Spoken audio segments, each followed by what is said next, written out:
Va Instagramlarda ko'p ko'ryapman nashat Ovsun temasi. Men bugun o'zimda мнениемni bildirmoqchimanda.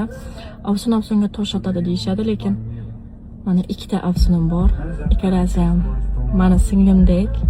Mana Amerikadaman 4 yildan beri. Lekin mana shu qiz Ovsun bo'lib emas, singil bo'lib kelgandan beri ko'nglim xotirjam. Ko'chaga chiqsam farzandlarimga qaraydi.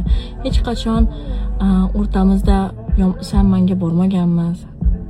Dardimiz, sirimiz bo'lsa birga bir-birimizga bo'lishamiz. O'zbekistonda ham xuddi shunaqa bir qiz bor, men singlimday bo'lgan. Tasodifda aytinglarchi, ularning ismlari ham bir xil.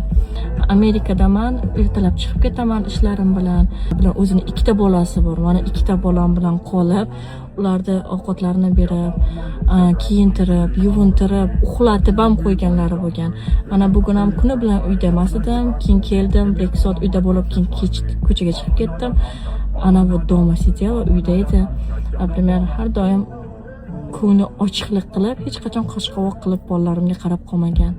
Men o'ylaymanki, bu hammasi Allohdan. Qanchalik biz ko'nglimizda ochiq ko'ngillik qilsak, shunchalik bizga inson, shunaqa inson bizlarga beradi deb o'ylayman.